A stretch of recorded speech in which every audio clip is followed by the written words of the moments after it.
Imagine you're 29 years old. Yeah, okay. You are the biggest, most bankable movie star on the entire planet. Like, you have absolute total control over your destiny. Right, you're at the absolute peak. Exactly. Until one day, you're sitting on a movie set, and your left pinky finger it twitches. Just a tiny twitch. Yeah.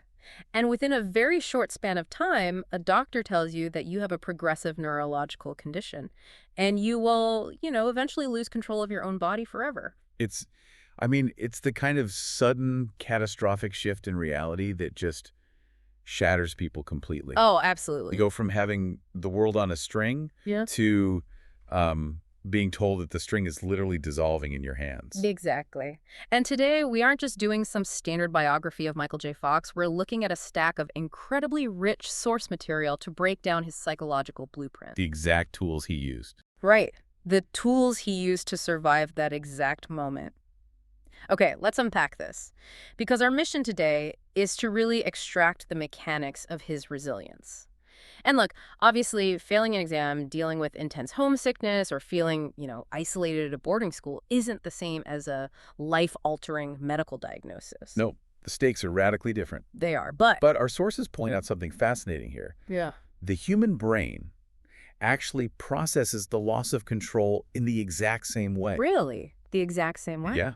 Whether you're losing your career to a disease or just losing your sense of belonging in a totally new environment far from home, the psychological crisis is structurally identical. That's wild. And, more importantly, the psychological toolkit required to survive it and navigate it is identical. I love that framing. Because to truly understand how he survived the absolute worst news imaginable, we actually have to go backward. We do. The sources suggest he didn't suddenly, magically develop this resilience at age 29 in a doctor's office. He was building it way before he was famous. Yes. If you look at his childhood, it perfectly primed him for the exact kind of adaptability required to survive massive disruption. Right. Michael Andrew Fox was born in 1961 in Edmonton, Alberta, and his father was a soldier in the Canadian Armed Forces. Okay, which means a classic military family dynamic, just constant, relentless uprooting. Exactly. Every few years, or, sometimes even months, he was shoved into a completely new environment. Wow. New towns, new schools, totally new social hierarchies to navigate. He just didn't have the luxury of a geographic anchor. If you are listening to this from a dorm room or a boarding house right now, you know that exact exhaustion. Oh, yeah. The mental fatigue of having to figure out the unwritten rules of a new place all over again, trying to figure out who the allies are, what the expectations are, all while missing what you left behind. What's fascinating here is the core skill he was being forced to build during those formative years. Mhm. He was developing this profound adaptability. How so? What does that look like? Well, think of it like the suspension system in a car. Yeah. If you drive on a perfectly flat, predictable road your entire life, you never really need your suspension. You don't even know if it actually works. That makes sense? But if you're constantly hitting potholes, Yeah. being the new kid, losing touch with friends, moving across the country, you develop this incredible, heavy-duty psychological shock absorption. Right. You learn how to take a hit to your reality without, breaking the chassis. Exactly. And he eventually found a way to stabilize himself, right? Not in a physical place, but in an activity. He found a school drama club as a young teenager, and performance just became his internal anchor. It did. It was something he could carry with him no matter where the military sent his family. Yeah, his fixed point. Precisely. And he was remarkably talented. So much so that a teacher actually pushed him to audition for a Canadian Broadcasting Corporation series called Leo and Me. And he got it. He landed the part while he was still just a school kid. But I was reading through the timeline in our notes, and there's a moment here that genuinely shocked me. At 17 years old, he drops out of school entirely. Yeah. He packs whatever little he has, and he moves to Los Angeles, completely alone. It is a staggering leap into the unknown. I want you, the listener, to just picture that for a second. Imagine arriving at a new school in a new country, but dialing the difficulty all the way up to 10. Oh, at least 10. You're 17. You're in a foreign city, you have virtually no money, you're living in cramped, terrible housing, sometimes literally starving. Yeah, he was barely scraping by. And your entire daily routine consists of walking into audition rooms just to face constant, brutal rejection. It's the ultimate test of that suspension system we just talked about. Yeah. I mean, he came incredibly close to giving up and going back to Canada multiple times. I don't blame him. But He was practicing the exact same structural skills you practice when you're thrown into a new, intimidating environment. Like taking stock of a harsh new reality. Exactly. Managing the agonizing tension between wanting to be independent and desperately needing support. He was figuring out how to build a life from absolute scratch. And his shock absorbers worked. I mean, he kept taking small roles, he built a reputation, and then the payoff is just astronomical. Massive. In 1982, he lands the role of Alex P. Keaton on the sitcom Family Ties. He wins 3 Emmys. He wins a Golden Globe. And then, while still shooting that show in 1985, he becomes Marty McFly in Back to the Future. Right, cementing him as one of the most beloved, recognizable faces in cinema history. Absolutely. He had everything, total control. But then we hit 1991. He's filming a movie called Doc Hollywood. He's 29 years old, and that pinky tremor starts. Which leads to the diagnosis of Parkinson's disease. And to understand the gravity of this, we really have to look at the statistics in our sources. Right, because it's usually an older person's disease, is there? Exactly. Parkinson's is most commonly diagnosed in people well over the age of 60. Young onset Parkinson's, which means being diagnosed before 40, counts for only about 10% of all cases. To be 29, an actor whose entire livelihood and art depends on the precise physical control of his body. And to be told it's all going to slip away. I mean, the doctors even warned him he might only have a few working years left. It's just an incomprehensible loss of the future he had planned. Now, I have to stop here because I'm looking at the timeline in our sources and there's a massive gap. Yes. Here's where it gets really interesting. He gets the diagnosis in 1991, but he doesn't actually disclose it to the public until 1998. Right, 7 years later. That is 7 years. I mean, if this were a standard Hollywood biopic, the inspirational music would swell right after he leaves the doctor's office. Oh, Right? yeah, absolutely. He would bravely start a charity the very next morning, and he'd just smile through the pain. But our sources emphasize that we have to be brutally honest about this part of the story. We absolutely do, because the myth of instant resilience is incredibly damaging. Yeah. When the doctor gave him that news, his first reaction was pure, total denial. He didn't immediately respond with grace. He hid it. He kept it a secret from almost everyone. He continued to act, managing his symptoms in secret, and he spiraled into a deep, dark depression.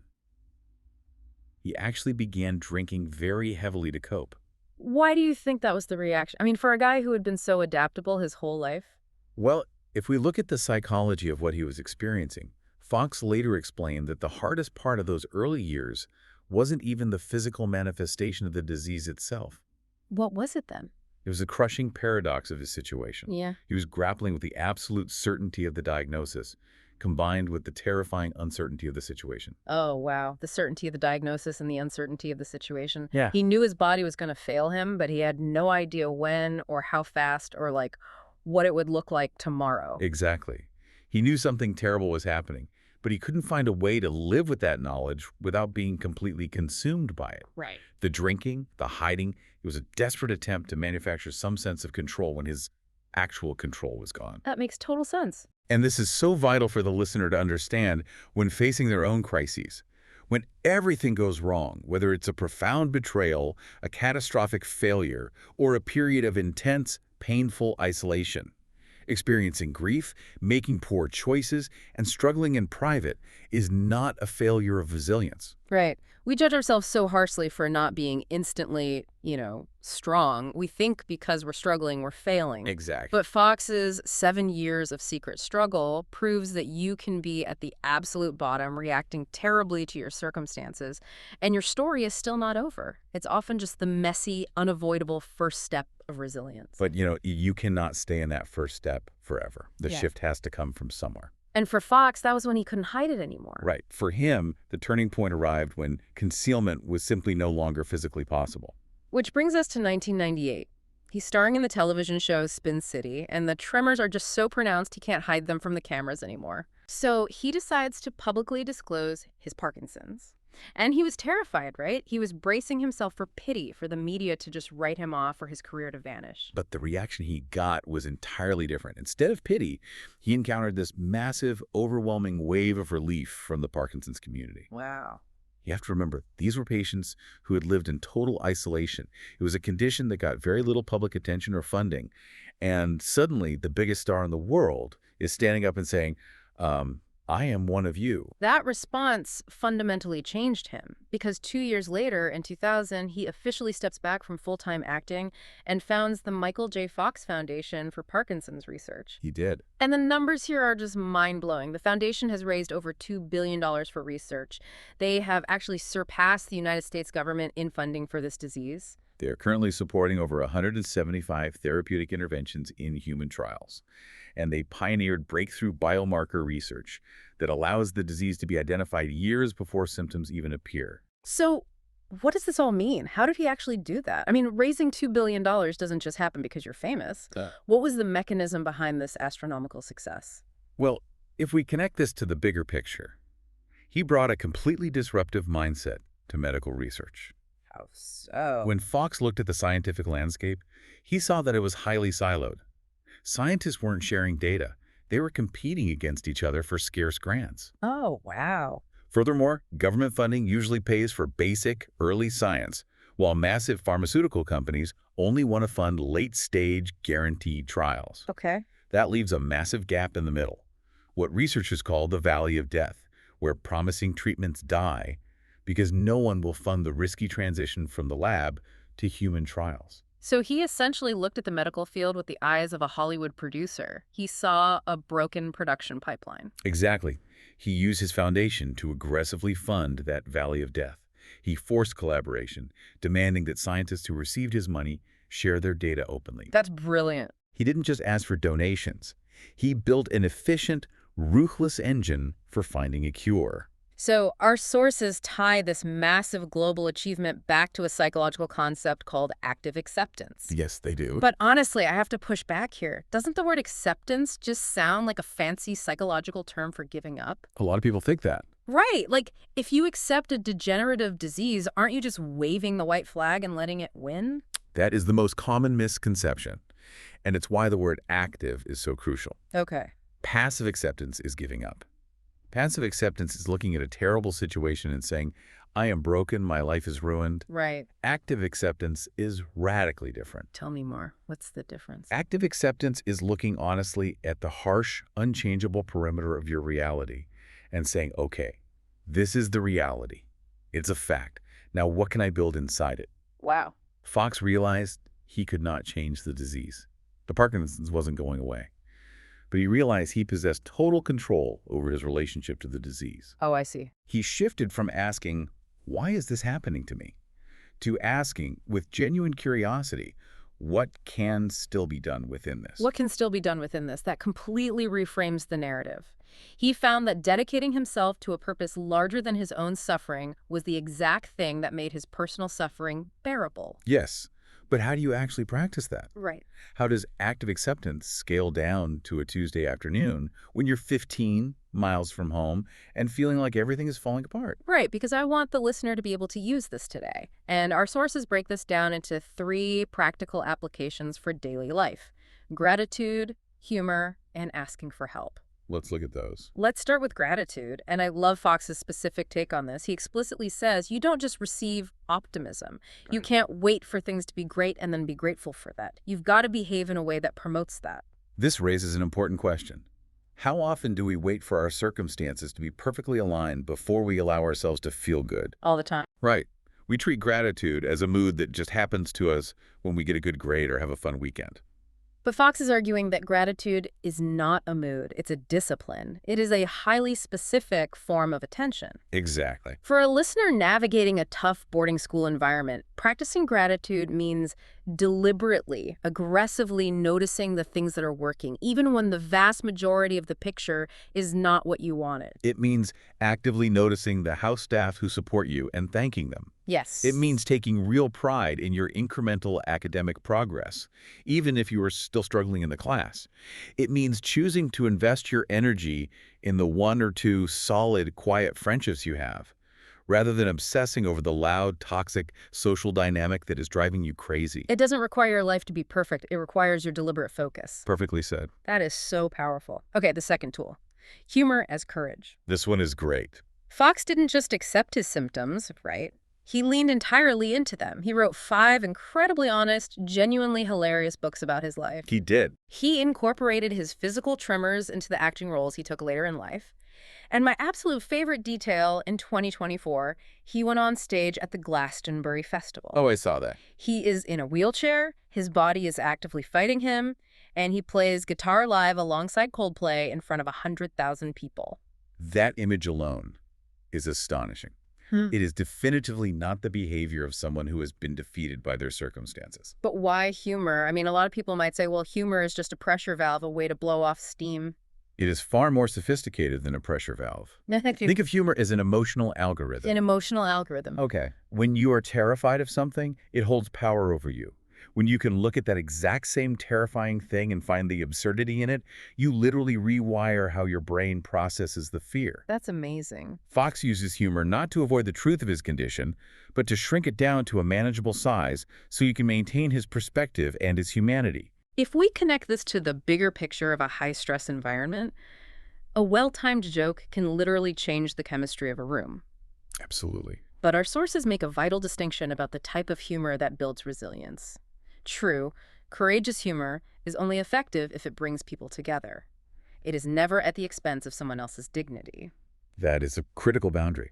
The student who can laugh at their own minor mistake without spiraling, who can lighten a tense exam prep moment with warmth, who points out the shared absurdity of a difficult situation.